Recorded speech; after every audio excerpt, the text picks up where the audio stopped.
Над таджикистанцами в данное время нависла одна потенциальная угроза. Досмотрите это видео до конца, и вы узнаете, что власть так сильно пытается держать под замком. Подписывайтесь на наши обновления и точно будете в курсе всех последних событий. В районе Джалалидин-Балхи на юге Таджикистана будет построен специальный лагерь для потенциальных беженцев из Афганистана. Председатель комитета по чрезвычайным ситуациям Таджикистана Рустам Назарзода подтвердил планы строительства еще нескольких убежищ в различных уголках страны, но при этом отметил, что они будут предназначены для людей, которые пострадали от стихии, а не для беженцев. В условиях экономического кризиса, безработицы и нищеты афганцы идут на отчаянные меры, в том числе продают свои внутренние органы. Тысячи афганцев прибыли в Таджикистан с тех пор, как в августе к власти в Афганистане пришли талибы.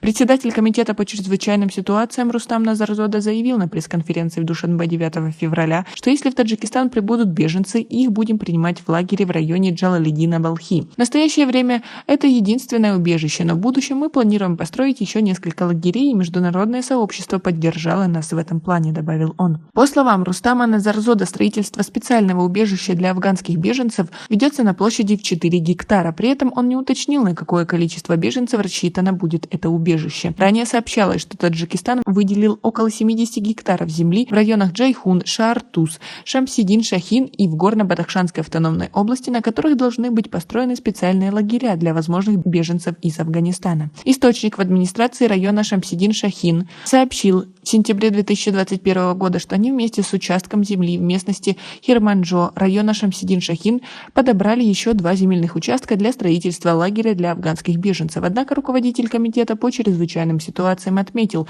что эти лагеря предназначены не для афганских беженцев, а для пострадавших от стихийных бедствий. Многие пытаются сбежать из Афганистана, боясь за свою жизнь. Кто-то уезжает в поисках работы. Когда кому-то по какой-то причине не удается попасть в интересующую его страну, он вынужден возвращаться домой и отдавать долги, которые были взяты, чтобы оплатить дорогу. Люди сначала продают ценные вещи, затем внутренние органы. Некоторые отчаиваются настолько, что продают своих детей. Как вы относитесь к тому, что власти все же готовятся к наплыву беженцев из Афганистана? И несмотря на то, что они держат границу на замке, все-таки чувствуют опасность? Свои ответы напишите нам, пожалуйста, в комментарии. На основании документов, которые ранее были подписаны с Министерством по чрезвычайным ситуациям бывшего правительства Афганистана, мы построили 2 складских помещения в районе Кушаньон и в городе Харок. Эти склады предназначены для складирования помощи, которая будет выделена афганским гражданам, проживающим на приграничной территории с афганской стороны и пострадавших от стихийных бедствий, пояснил он. Талибы захватили власть в Афганистане в середине августа прошлого года, и это привело к увеличению числа афганцев, бежавших в Таджикистан. По официальным данным, в настоящее время в Таджикистане находится 15 тысяч афганских беженцев, а власти Таджикистана держат руку на пульсе и каждый день готовы отражать атаки. Ранее некоторые из афганских граждан жаловались, что они неделями простаивали вдоль линии границы в надежде получить убежище в Таджикистане,